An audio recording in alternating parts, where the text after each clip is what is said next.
મોરબીના વાંકાનેરમાં હત્યાનો બનાવ સામે આવ્યો હતો, જ્યાં પોલીસે મહિલા સહિત 3 આરોપીની ધરપકડ કરી છે. તો બીભત્સ માંગણી કરનારને વાડીએ બોલાવીને આ હત્યા કરવામાં આવી અને હત્યા બાદ મૃતદેહ નદીમાં ફેંકી દીધો.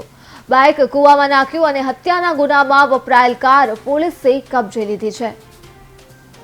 ગત તારીખ 11 રોજ નાનકાભાઈ કેકડિયાભાઈ માવી નામના યુવાને મોરબી તાલુકા પોસ્ટે ખાતે પોતાના પિતા એના ઘરેથી મોટરસાઇકલ લઈને બહાર ગયેલ ત્યારથી પરત નથી આવેલી એવી ફરિયાદ લખાવેલી અને આ ફરિયાદ આધારે જાણવા જોગ દાખલ કરી મોરબી તાલુકા પીઆઈ તપાસ હાથ ધરતા ગુમ થનારના મોબાઈલ નંબરની કોલ ડિટેલ મેળવેલી અને મોબાઈલની કોલ ડિટેલનો અભ્યાસ કરતા એમાં એક મોબાઈલ નંબર શંકાસ્પદ જણાયો.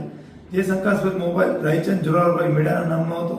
તેમનો સંપર્ક કરતા તેમણે જણાવેલ કે આ મોબાઈલ છે તેમના મિત્ર સુરેશભાઈ વેસ્તાભાઈ બારિયા વાપરે છે અને એમણે જ પણ આ કઢાવેલો હતો. અને સુરેશભાઈ વેસ્તાભાઈ બારિયાની આગવી ઢબે પૂછપરછ કરતા જણાયેલ કે ગુમ થનાર કેકડિયાભાઈ ધૂપસિંહ માવી એ સુરેશ વેસ્તાભાઈના પત્ની સાથે દિવસ માંગણી કરેલ હોવાની માહિતી એને મળેલ હતી.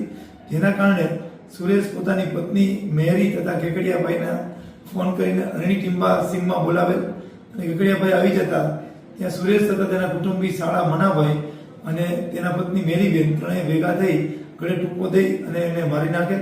તેનું મોટરસાઇકલમાંથી ટાયર કાઢી અને મોટરસાઇકલ નજીકની વાડીમાં અવરૂકવામાં નાખી દીધેલ અને ત્યારબાદ મનોજનાની લાશને પોતાની કારમાં મારુતિ સુઝુકી કારમાં ડેકીમાં નાખી અને ધોળકા પાસે આવેલા નદીમાં મોટરસાઇકલના 2 ટાયર માણસની લાશ કોતરામાં પૂરીને બાંધીને કોતરામાં પૂરી દીધેલ અને એનો મોબાઈલ ત્રણેય વસ્તુ એને નદીમાં નાખી દીધેલ અને પુરાવાનો નાશ કરવાનો પ્રયત્ન કરેલ.